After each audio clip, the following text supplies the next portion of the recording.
அப்போ தேவேந்திரன் அனுப்பிய தொட்டில் மாணிக்க தொட்டில். இங்கு அற்புதமான இந்த தொட்டிலே குழந்தையிட்டு பிரம்மா ஒரு தொட்டில், தேவேந்திரன் ஒரு தொட்டில், குபேரன் ஒரு தொட்டில், இப்படி வருணன் ஒரு தொட்டில், அக்னி பகவான் ஒரு தொட்டில் அனுப்ப ஆயர் பாடி அலங்கரிக்கப்பட்டிருக்கிறது. இப்போ கலியங்கிராம கூட அலங்காரம் பண்ணிட்டாங்க. அடே அப்பா, இன்னைக்கு தானே பாருங்க வாழை மரம், புதுசா வாழை மரம், தென்னம், இளநீர், அற்புதமான முறையிலே பலாப்பழம் பகவான் பிடிச்சது அவர் மேல வந்துட்டாரு. அதே தாலாட்டு பாடுறாங்க.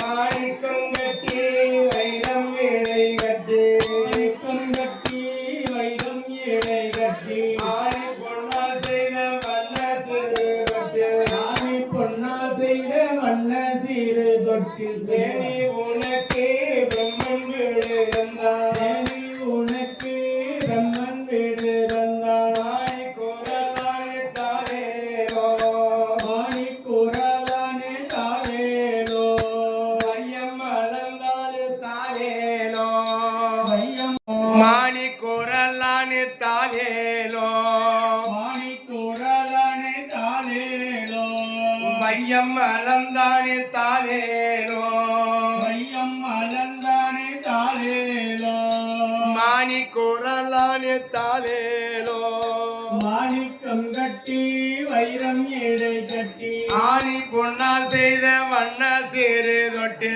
நீ உனக்கு பிரம்மன் வீடு தந்தான், மாணி குரலானே தாரேலோ, வையம் அளந்தானே தாரேலோ, வையம் அளந்தானே தாரேலோ, வையம் அளந்தானே தாரேலோ, ஆராரோ ஆரிரரோ, ஆராரோ ஆரிரரோ, ஆராரோ ஆரிரரோ, ஆராரோ ஆரிரரோ, ஆராரோ ஆரிரரோ, ஓதக்கடலின் ஒளிமுத்து ஆரமோ, ஓதக்கடலின் ஒளிமுத்து ஆரமும், சாரி பவளமும் சந்த சரி வலையும், பவளமும் சந்த சரி வலையும், மாதக்கென்று வருணன் வீடு தந்தான், மாதக்கென்று வருணன் வீடு தந்தான், மாணி குரலானே தாரேலோ,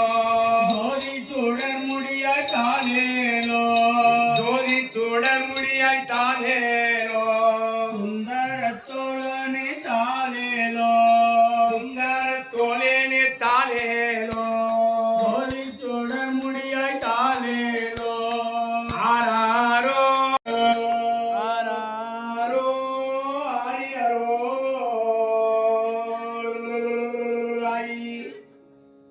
அழகா குழந்தையை தாலாட்டு பாடினாள் யசோதே. அங்க இருக்கிற மக்கள் எல்லாம் மகிழ்ச்சி அடைந்தார்கள். அந்த நந்தபவனுக்கு அளவில்லாத மகிழ்ச்சி. பாலுட்டி சோறுட்டி சீராட்டி பாராட்டி யசோதம்மா குழந்தைக்கு பால் கொடுக்க தொடங்கினாள். பால் குடித்த குழந்தை, அந்த குழந்தைக்கு கண்கள் அழகாக இருந்ததுனாலே கண்ணன்னு பெயர் வச்சாங்களாம்.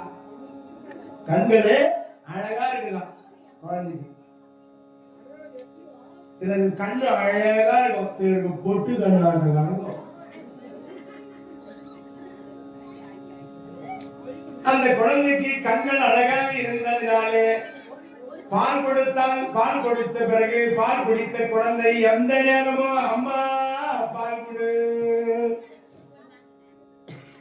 அம்மா பால் கொடு, பிறகு கொடுக்கறா, பிறகு தரண்டா, பிறகு என்ன பிறகு என்ன, இரவு இரவு தரண்டா. இரவுன்னா என்ன, இரவுன்னா நான் உனக்கு தெரிய மாட்டேன், நீ எனக்கு தெரிய மாட்டேன், அதான் இரவு. அப்படியா? தாய் கட்டியிருக்கிற சேலையுடைய முந்தானியை தன் முகத்துக்கு நேராக பிடித்துக் கொண்டு, அம்மா இப்போ நான் உனக்கு தெரியறனா, இல்ல நீ எனக்கு தெரியல, அம்மா பால் கொடு, அம்மா பால் கொடுமா, இப்ப பால் கொடு பால் கொடு பால் கொடு என்று வற்புறுத்துகிறான். ஒரு நாள் என்ன பண்ணாங்க, இந்த நேரம் இவன் பால் கொடு பால் கொடுன்னு கேட்கிறானே, இவனுக்கு தெரியாம ஒரு நாள் தயிரை மோராக்கி, அந்த மோராக்கிய பிறகு அதில் இருந்து வெண்ணெயை எல்லாம் எடுத்து உருட்டி உருட்டி தாய் வைக்கின்றார். காலை நேரம் பால் சாப்பிட்டு பழகப்பட்டுட்டார் இவரு.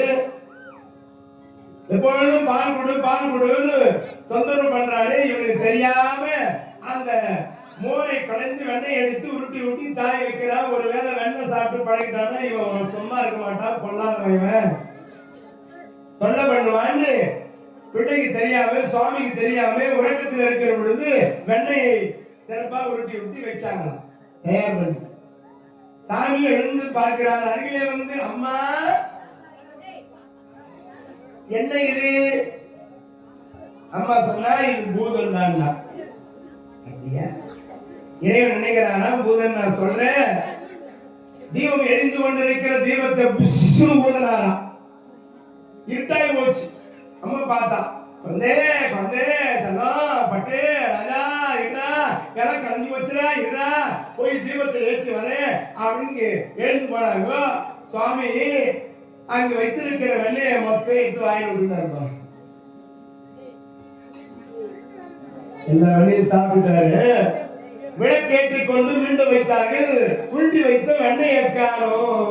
நம்ம எடுத்து உள்ள விட்டாரு. அதான் உள்ள குச்சி எங்கடா இருந்தது வெண்ணெய்? இங்க இருந்த வெண்ணெய் எங்கடா? நீ பூதன்னு சொன்னியே.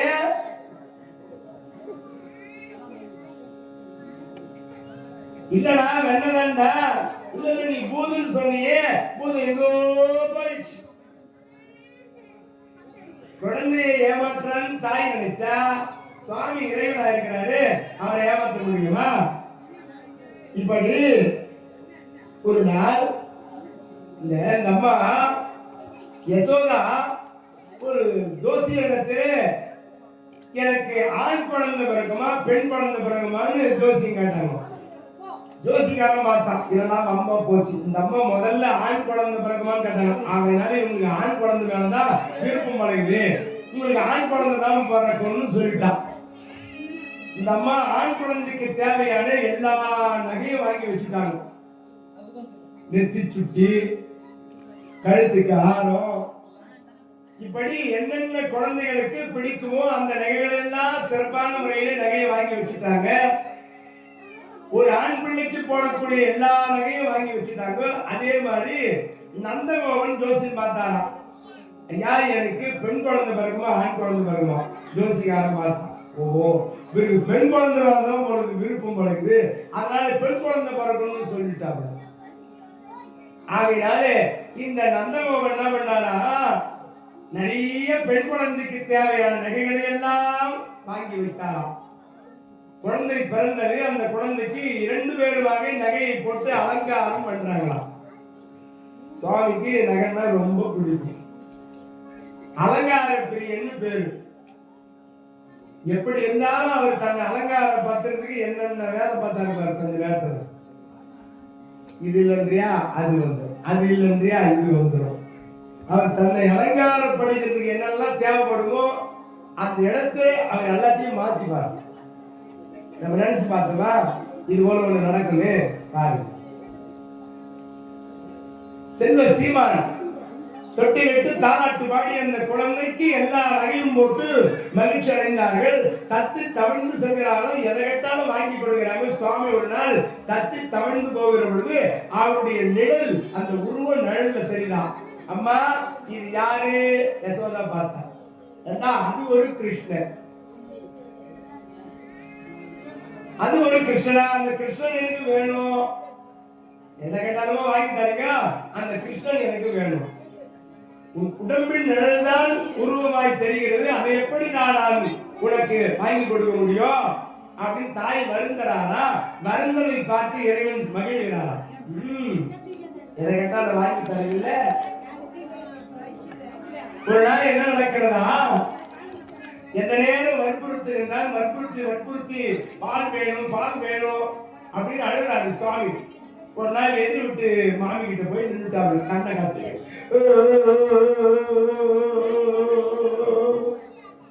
அந்த அம்மா வந்தாங்க. ஏண்டா கண்ணா அழற?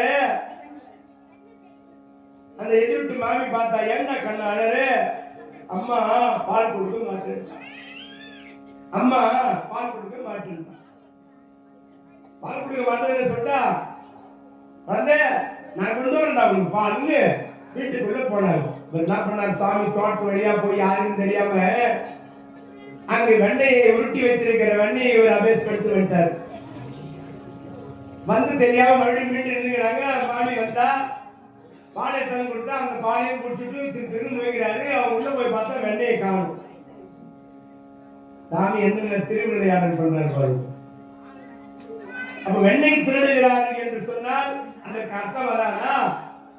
எல்லோருடைய உள்ளங்களையும் திருடுகிறாரா? உள்ளம் கவர்கல்வன், எல்லாருடைய உள்ளத்தை கவரக்கூடியவரா அவர். அவரை பிடிக்காதவங்க யாருன்னா சொல்லுங்க, எல்லாருக்கும் பிடிக்குது அவர். உள்ளம் கவரு கல்வன், மென்மையான உள்ளங்களை கவரக்கூடியவரா சுவாமி. ஆக ஒரு நாள் நீல பட்டாடையே இடுப்புல கட்டி விட்டாங்களாம் யசோதம்மா. கூட குழந்தைங்களுக்கு பாத்தீங்கன்னா எல்கேஜி படிக்கிற குழந்தைங்களுக்கு கட்சி ஊக்குல போட்டு சட்டையில போட்டு விட்டுருவாங்க. அது மூக்குல வாயிடு ஒழுகும் போது தொடச்சிருக்கு கட்சி கட்டி விட்டுருவாங்க. இவருக்கு நீல பட்டாடையை இடுப்புல கட்டி விட்டாதான் அம்மா. சுவாமி நினைக்கிறாரா, ஒரு வீட்டுல போய் வெண்ணெய் திருடி சாப்பிட்டுட்டாரு, கையை எங்க தொடக்கிறதுன்னு யோசிக்கிறாரு. பார்த்தா இடுப்புல நீளப்பட்டாடை. ஆஹா, தொடக்கிறது தான் நீளப்பட்டாடை, அம்மா இடுப்புல சொருக்கிறா போலன்னு யாருக்கும் தெரியாம தொடச்சுக்கிறாரா. சாப்பிட்டதே தெரியாது. சுவாமி என்னென்ன திருவிளையாடல் செய்யறாரு. ஒரு நாள் என்ன பண்ணாரா, வீதியில போய் உட்கார்ந்துனாரா. வீதி மண்ண வாரி வாரி வாரி வாரி தின்னாரா. பிள்ளைங்கள்லாம் எல்லாம் வந்து, என்னடா வீதி மண்ணை தின்ற? இது வீதி மண்ணுடா, இனிப்பு பலகாரம், இதெல்லாம் இனிப்பு பலகாரம் அப்படின்னு இருக்கிற பிள்ளைகளுக்கெல்லாம் எடுத்து கொடுக்கிறாரா. மண்ணை ஏண்டா கொடுக்குற? நீ நினைச்சு என்னன்னு சாப்பிடுறியா அதுவா மாறிண்டா. ஜிலேபின்னு நினைச்சா ஜிலேபி, மைசூர் பாக்கு நினைச்சா மைசூர், கற்கண்டுனா கற்கண்டு அப்படின்னு சக்கரை லட்டு என்று சொல்லி கொடுக்கிறாரா. அதுவா இருக்கிறதா மணல் எடுத்து கையில் கொடுக்கிற மணலே அது இனிப்பு பலகாரமா இருக்கு. பார்த்தானால் பலராமர், வீதி மண்ணையா வாரி தின்கிற, உன் அம்மா கிட்ட சொல்ற வாடா அப்படின்னு போய் யசோதா பாட்டி கிட்ட போய் பலராமர் போய் புகார் பண்றாரு. அம்மா, என்னடா தம்பி கிருஷ்ண கண்ண வீதி மண்ணை வாரி வாரி தின்னு இருக்கிறாமா, அதோட விட்டானா எல்லாருக்கும் அந்த இனிப்பு பலகாரம் அள்ளி இள்ளி கொடுத்துக்கிறாமா. வீதி நிறைய இருக்கிற மணலை வாரி வாயில அப்படிங்கிறாரு. யசோதம்மா கையில புறம்பு எடுத்துக்கிட்டு, மண்ணையா தின்ற நீ மிரட்டிக்கிட்டு ஓடி வராளா யசோதா. கண்ணா மண்ணு தின்னியா? கண்ணா மண் தின்னியா? வாய தரடா. பின்னாடி கை கட்டிங்கிறா, கரம் எடுத்து ஓக்கற, வாய தரடா. சுவாமி தன் சின்னஞ்சிறு வாயை திறந்தாராம். அடே அப்பா, அந்த வாயை திறந்து காட்டின போது அந்த சின்னஞ்சிறு வாயிலே 7 17 உலகங்கள் 14 உலகங்களும் தெரிகிறதா. அடே அப்பா, மண்ணுலகம் விண்ணுலகம் எல்லா உலகங்களும் தெரிகிறது. சமுத்திரம் தெரிகிறது, மேகங்கள் தெரிகிறது, பாலைவனம் தெரிகிறது. அங்கு ஒரு ஆயர்பாடி, அங்கு ஒரு அரண்மனை, அந்த ஆயர்பாடி அரண்மனையில ஒரு வீதியில ஒரு யசோதம்மா, அங்கு ஒரு கண்ணனை பெறப்படுத்திக் கொண்டு ஓங்குகின்ற காட்சி அந்த வாயிலே தெரிகிறார். வாயில் வையகம் கண்ட மடனல்லால் ஆயர் புத்திரன் நல்லல்லாரும் தெய்வம், வாயில் வையகம் கண்ட மடனல்லால். ஆகவே அந்த வாயிலே 7 14 உலகங்களும் தெரிகிறது. அங்கு ஒரு ஆயர்பாடி, அங்கு ஆயர்பாடியில் இருக்கிற யசோதம்மா பெரும்பு எடுத்துக் கொண்டு கண்ணா வாய்த்தலை என்று சொல்லுகின்ற அந்த காட்சி அந்த சின்னஞ்சிறு வாயில தெரியுதாம்பா. இந்த அம்மா மயக்கம் போட்டு பொத்து விழுந்துட்டாங்க.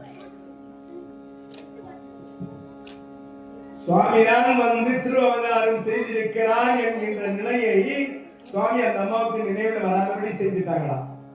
செஞ்சுட்டு அந்த அம்மா மயக்கம் தெரிஞ்சு எழுந்து புறப்படுறாங்க. இங்கெல்லாம் நடக்குதா? கம்சனது சிறைச்சாலையே தப்பித்து போனாரே.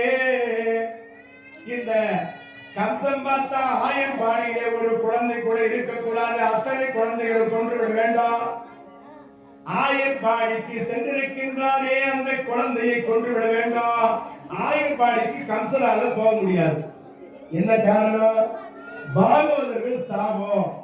பாகவதர்கள் சாபம் இருப்பதனால ஆயர்பாடியிலே இவன் பாதம் பட்டால் தலை 1000 சுக்லா போயிடுவான்.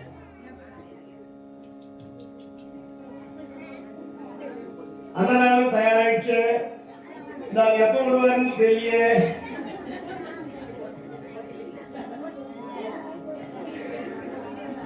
அப்படின்னு எங்க ஊர்லயோ சீக்கிரம் அப்படின்னு இங்க அப்படியா கதை எப்படி சொல்றாங்க எல்லாத்தையும் கேட்டுட்டு அதுக்கப்புறம் பகவானுக்கு தாலாட்டு. நீங்க கொண்டு வந்த குழந்தைகள் எல்லாம் கூட தொட்டிலிட்டு தாலாட்டலாம். தாதா ஆரமண கோவிந்தா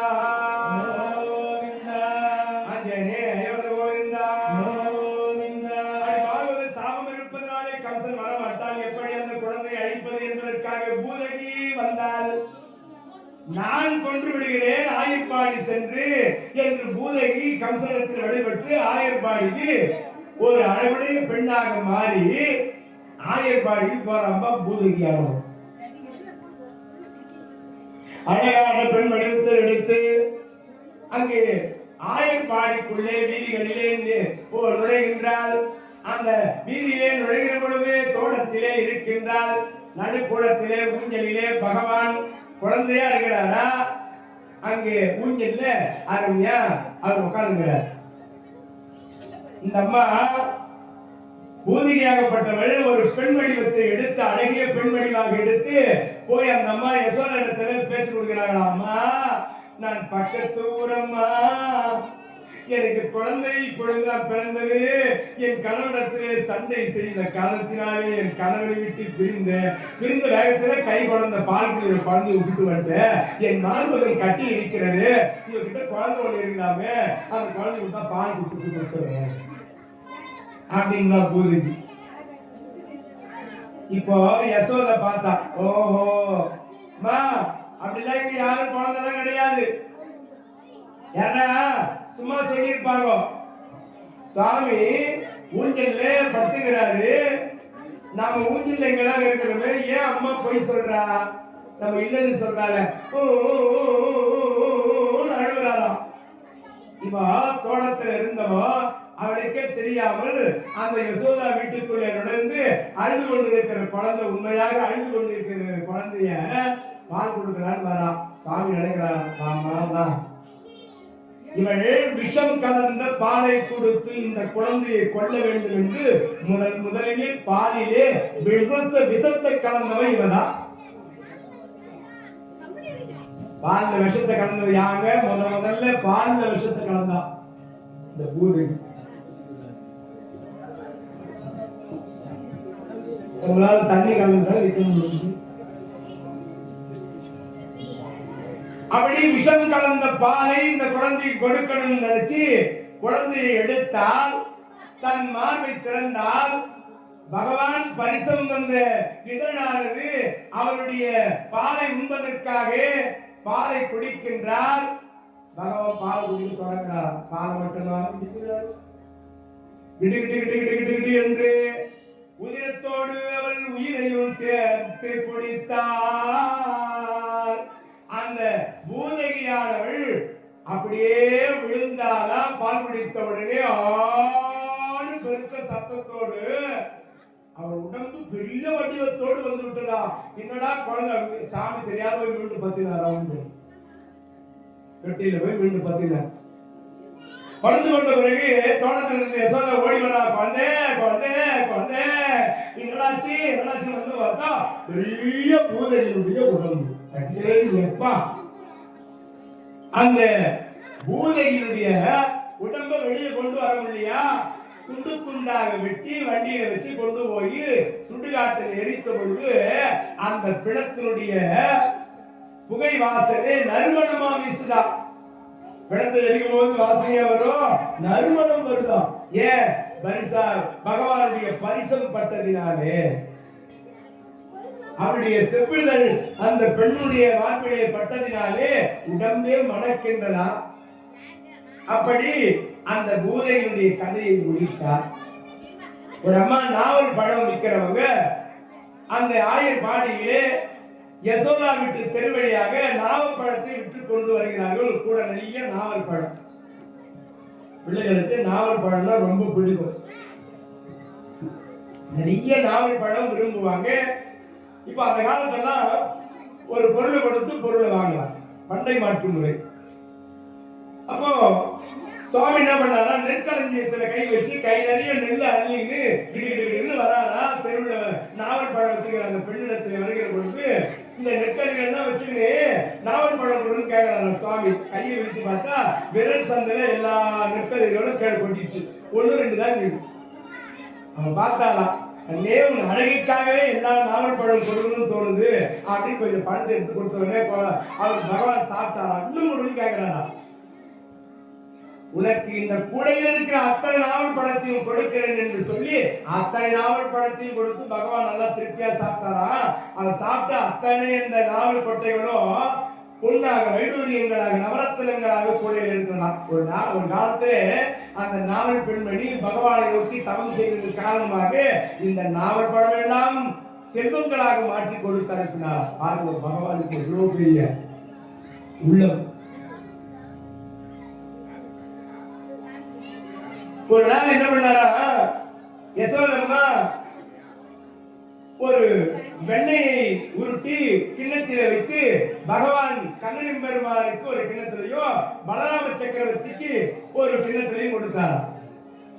என்ன பண்ணாரா, அந்த வெண்ணையை சாப்பிட்டு கூட இருக்கிற எல்லா நண்பர்களும் கந்தசாமி, கோயில்சாமி, கோபால்சாமி, தசாமி எல்லாரும் கொடுத்துட்டு சாப்பிடுறாராம்.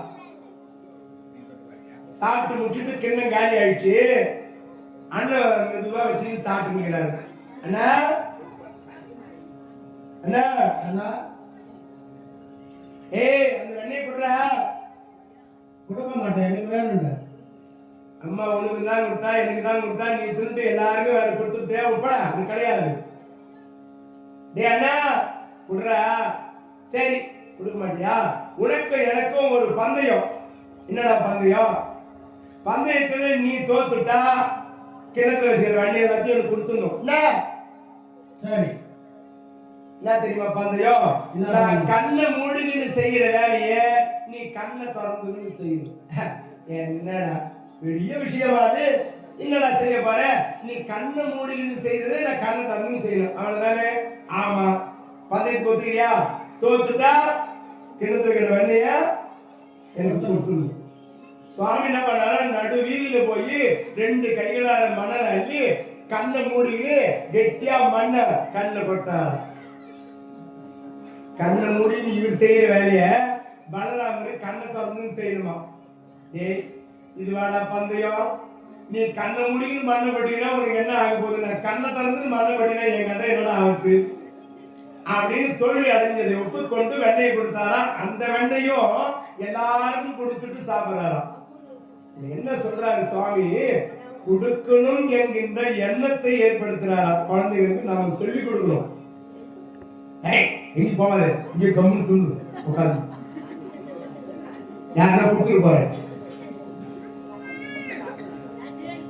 கமுக்கமா இங்க சாப்பிடுறா.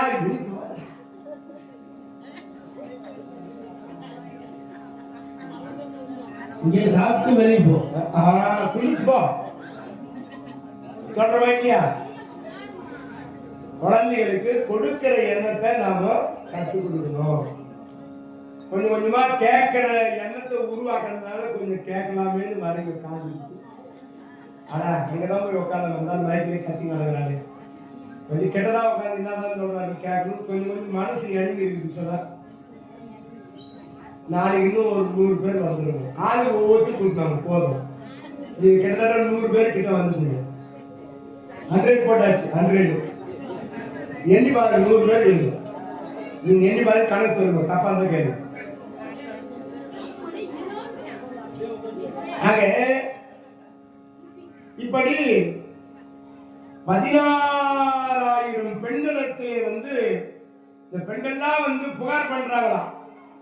மா உனது பிள்ளை கண்ணன் எங்க வீட்டுல வெண்ணெய் திருடிட்டா, மோர் திருடிட்டா, பால் திருடிட்டா, வெண்ணெய் திருடிட்டா, பால் குடிச்சுட்டு போயிட்டான்.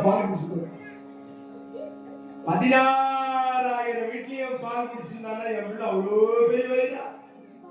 4,000 மணி பாலை குடிச்சிருப்பான். காப்பி பாலுன்னா கூட ஒரு வீட்டுக்கு 16,000 வீட்டுல குடிச்சா 4,000 மணி பாலை குடிச்சிருப்பா என் பிள்ளை அப்படின்னு புகார் பண்ணாதீங்கடி, போங்கடி. இப்படியெல்லாம் பல திருவிளையாடுகள் செய்கிறார் பகவான். அப்போ கம்சனால் அனுப்பப்பட்ட அத்தனை பேரையும் அழிக்கிறார். காற்றாக, பாம்பாக, சக்கரமாக, நெருப்பாக, விளாமரமாக, கன்றாக, குதிரையாக, கழுதையாக, கொக்காக பல வடிவங்கள் எடுத்து வருகிற அத்தனை பேரையும் அழிக்கிறார். கம்சனால் அனுப்பப்பட்ட அத்தனை பேரையும் அழிக்கிறாரா? 3 வயசுல சகடாசூரனை மாட்டு வண்டியாக வந்தவனை அழித்தார். 5 வயதில் திருநாவர்தனை காற்றாக அவன் வந்தான், அவனை அழித்தார். கொக்காக ஒருவர் வந்தான், அவனை அழித்தார். இப்படி எந்த வடிவத்தோடு வருவார்களோ அவர்கள் எல்லாம் அழிக்கிறாரா பகவான். காளிங்கம் மீது தாண்டவம் ஆடுகின்றார் சுவாமி. காளிங்க நதிக்கரையில அந்த காளிங்கம் மீது நடமாடி நின்றான். குண்டுதனை ஏந்தி கலிப்போடு இங்கே விரைந்தோடி வருவான். துதி செய்வோம் நாளும் தூய சிந்தையோடு. கண்ணன் வருவான், குழல் தன்னை கொண்டு ஓதுவான். கண்ணன் வருவான், குழல் கொண்டு ஓதுவான். தானம் இசைத்தால் என் உள்ளம் கொள்ளை போகுதே. கண்ணன் வருவான், என் உள்ளம் கொள்ளை போகுதே. சொக்கட்டா நாடி சொத்து சுகம் போனதே. தூயவனின் திருவருள் என்று வந்து சேருமோ? காலம் என்று மாறுமோ? கஷ்டம் என்று சேருமோ? ஏழையன் வாழ்வில் இன்பம் வந்து சேருமோ? கண்ணன் வருவான், குழல் தன்னை கொண்டு ஓதுவான். கணம் இசைத்தால் என் உள்ளம் கொள்ளை போகுதே. கண்ணன் வருவான், குழல் தன்னை கொண்டு ஓதுவான்.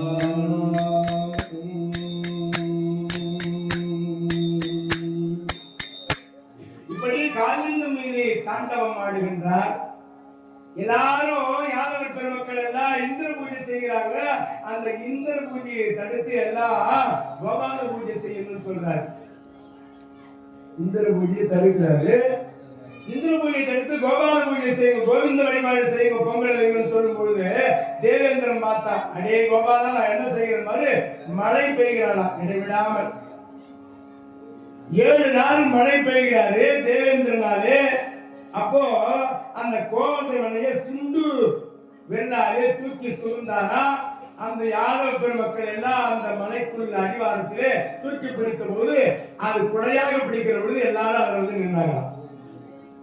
7 நாள் இடைவிடாம கண் மழை பெய்கிறானா தேவேந்திரன். என் பூஜையை தடுத்து கோபூஜை செய்ய வச்சியே, கோபால பூஜை செய்ய வச்சு அவன் என்ன செய்கிறேன் பாருன்னு மழை பெய்த தேவேந்திரனுக்காக அந்த யாதவ மக்களை குடைபிடித்து காப்பாற்றினார். அந்த கோவர்தன மலைதான் இன்றளவிலோ அந்த நன்றிக்காக திருமலை திருப்பதியிலே பகவானை 7 மலையாக இருந்து அந்த திருப்பதி வெங்கடாஜலபதியாக சுமந்து இருக்கின்றார். 7 மலைகளோ அந்த 7 மலையாக சுமந்து இருக்கின்றார். தனிவாண்டோருக்கு மோட்சத்தை கொடுக்கிறார். குருடனாய் இருந்த அந்த யாதவ குலத்தில் வந்த தனிவாண்டுக்கு மோட்சத்தை கொடுத்தார். அவருடைய நண்பன் குசேலனை மாபெரும் பணக்காரனாக குபேரனாக மாற்றினார். உரலாலே கட்டினால் தாய் இவன் பண்ண அட்டகாசத்தெல்லாம் அங்கு அந்த உருளை இழுத்து ஒரு மரம் இருந்தது. அந்த மரம் 2ஆக பிளந்தது. மரங்களாக இருந்த அந்த மரங்களையும் பிளந்து இப்படி பல விளையாட்டுகளை எல்லாம் செய்தார் பகவான். தீராத விளையாட்டு பிள்ளை, தெருவிலே பெண்களுக்கு ஓயாத தொல்லை தீராத விளையாட்டு பிள்ளை கண்ணன் தீராத விளையாட்டு பிள்ளை தீராத விளையாட்டு பிள்ளை கண்ணன் தெருவிலே பெண்களுக்கு ஓயாத தொல்லை தீராத விளையாட்டு பிள்ளை தீராத விளையாட்டு பிள்ளை தெருவிலே பெண்களுக்கு ஓயாத தொல்லை தீராத விளையாட்டு பிள்ளை தின்னப்பழம் கொண்டு தருவான் பாதி தின்கின்ற போதினிலே தட்டி பறிப்பான் தீராத விளையாட்டு பிள்ளை கண்ணன் தீராத விளையாட்டு பிள்ளை தின்னப்பழம் கொண்டு தருவான் பாதி தின்கின்ற போதிலே தட்டி பறிப்பான் என்னப்பன் என்னையன் என்றார் என்னப்பன் என்னையன் என்றார் பாதி எச்சில் கடித்து கொடுப்பான் தீராத விளையாட்டு பிள்ளை தெருவிலே பெண்களுக்கு ஓயாத தொல்லை தீராத விளையாட்டு பிள்ளை பின்னலை பின்னின்றிருப்பான் பின்னலை பின்னின்றிருப்பான் கண்ணன் பின்னலை பின்னின்றிருப்பான் அவன் தீராத விளையாட்டு பிள்ளை தெருவிலே பெண்களுக்கு ஓயாத தொல்லை தீராத விளையாட்டு பிள்ளை கண்ணன் தீராத விளையாட்டு பிள்ளை அப்படி பல திருவிளையாடுகள் செய்கின்றார். இப்படிப்பட்ட பிள்ளையாக இருக்கிற பகவான் கல்வி படிக்க வேண்டும் என்று சாந்திவ முனிவர் என்ற முனிவரிடத்திலே பாடம் கற்பதற்காக பிள்ளையை பலராமரையோ கண்ணன் பெருமானையோ படிப்பதற்காக சேர்க்கிறார். சாந்திவ முனிவருக்கு நல்ல முறையில் படித்தார். படித்த பிறகு குரு காணிக்கை கேட்கிறார். சாந்திவ முனிவர் குரு காணிக்கை கேட்கிறார். அப்பொழுது கண்ணா எனக்கு என்ன தெரியுமா வேண்டும்? இறந்து போன பிள்ளை எனக்கு உயிரோடு வேணும். நான் என்ன பண்ண முடியுன்றார். சுவாமி, இந்த பூலோகத்தில் அவதரித்தது நீ மனிதனாக எல்லோருக்கும் தெரியலா, எனக்கு மட்டும்தான் தெரியும் நீ தெய்வம் என்பது. குருநாதர் சொல்றாரா? உண்மையை உணர்ந்து அதன் பிறகு பகவான் இறந்து போன பிள்ளை எவ்விடத்திலே போராடி அந்த சாந்திவ முனிவருடைய மகனை உயிர்ப்பித்துக் கொடுத்தார். அதன் பிறகு பைரவன் என்ற அரசன் அவருடைய ஒரே மகள் ரேவதியை பலராம சக்கரவர்த்தி திருக்கல்யாணம் செய்தார். குந்திரபுரத்து தலைநகராக கொண்ட பீஷ்மகன் என்ற மன்னன் தன் மகளின் ருக்மணி தேவிக்கு சுயவரம் வைக்கின்றார். அந்த சுயவரத்திற்கு சென்ற பகவான் அந்த ருக்மணி தேவியை காந்தர்வ மனம் புரிந்து கொண்டு தன் நாட்டிற்கு அழைத்து வந்து விடுகிறார். ஆயர்பாடிலே யசோதை பார்த்தா, மகனே, என் கண்ணே, என் செல்வமே, உன் திருமணத்தை பார்க்க முடியாமல் இப்படி காந்தர்வ மனம் புரிந்து வந்து நிற்கின்றாயே, உன் திருமண கோலத்தை நான் பார்க்கலையடா. அம்மா வருந்தாங்க. இப்பிறவிலே இருக்கிற நீ அடுத்த பிறவிலே நான் சீனிவாச பெருமாளாக பிறக்க இருக்கின்றேன், அவதாரம் செய்ய இருக்கிறேன். நீங்கள் மகுளவாணி என்று வந்து அவதாரம் செய்து என்னை வளர்ப்பு மகளாக வளர்க்கிற பொழுது பத்மாவதி என்ற பெண்ணை நான் திருமணம் செய்வேன். அந்த காட்சியை நீங்கள் சிறப்பாக காணலாம் என்று திருவாய் மலர்ந்து தருகிறார். அதன் பிறகு பெருமாள் கம்சனால் அனுப்பப்பட்ட அத்தனை பேரையும் அடித்தவராக பெருமான் சிறப்பான முறையிலே பார்க்கலிலே பண்ணி கொண்ட நாராயணன் அத்தனை பேரையும் கொன்று கம்சனுடைய மாமனார் சராச்சந்தன் போர் தொடுத்து வருகிறார். கம்சனை கொன்றதினாலே சராச்சந்தன் அந்த கம்சனுடைய மாமனார் 27 அக்ரோணி படை வீரர்களுக்கு சொந்தக்காரன். அவன் படையெடுத்துக் கொண்டு வருகிறான். அப்பொழுதுதான் பகவான் அவர் சமுத்திரத்திலே துவாரகாபுரி என்ற நகரத்தை உண்டு செய்து அதிலே உலகெங்கும் மகிழ வைக்கக்கூடிய அருமையான ஒரு தெய்வமாக பகவான் வாழ்ந்து வருகிறார் என்று சொல்லி இந்த கிருஷ்ணாவதாரம் என்கின்ற தலைப்பை சீரும் சிறப்போடு நாங்கள் நிறைவு செய்கிறோம். நாளைய தினம் அற்புதமான ஒரு காவியம், பாண்டவர்கள் கௌரவர்கள் தோன்றுவார்கள். அரங்கேற்றம் நடக்கும். நாளைக்கு தான் தர்மராஜா, பீமே, அர்ஜுனே, நகுல, சகாதேவன், துரியோதனாதிகள் அந்த 100 பேரும் பாண்டவர்கள் 5 பேரும் பிறக்க இருக்கிறார்கள். ஆக நாளைய தினம் பாண்டவர்கள் பிறக்க போறாங்க. அந்தந்த வகையான கொத்துக்காரர்கள் வர போறாங்க. நான் இன்னும் கூட்டம் அதிகமாகும். ஆக நாளைக்கு தர்மராஜா, பீமர், அர்ஜுன், நகுல, சகாதேவர்கள் இங்க தாலாட்டு பாடணும். இப்போ உங்க குழந்தைகள்லாம் கொண்டு வந்து அங்க திருவடியில வச்சு கொஞ்ச நேரம் ஆளுக்கு கொஞ்சம் தாலாட்டுங்க. நாங்க பாட போறோம். ஆக நாளைய தினம் சிறப்பான இந்த காவியத்தில் பாண்டவர்கள் கௌரவர்கள் தோற்றமும் அரங்கேற்றமும் என்கின்ற தலைப்பிலே சொற்பொழிவு 2 மணிக்கு தொடங்கும் என்பதை தெரிவித்துக் கொள்கிறோம். நாடார் கோவிந்தா, லட்சுமி கோவிந்தா, கோவிந்த நாம சங்கீர்த்தனோ கோவிந்தா கோவிந்தா. நீலவண்ண கண்ணாவாடா, நீலவண்ண கண்ணாவாடா, நீ ஒரு முத்தம் காடா, நிலையான இன்பம் தந்து விளையாடும் செல்வாவாடா. நீலவண்ண கண்ணாவாடா, வள்ளல் ஒரு வடிவாய் வந்தார், எல்லையில்லா கலியும் தீர வல்லந்த நடுவில் வந்தாய். எல்லையில்லா கருணை தன்னை என்னவென்று சொல்வேனப்பா. நீலவண்ண கண்ணாவாடா, நீ ஒரு முத்தம் தாடா, நிலையாக இன்பம் தந்தே விளையாடும் செல்வாவாடா. நீலவண்ண கண்ணாவாடா.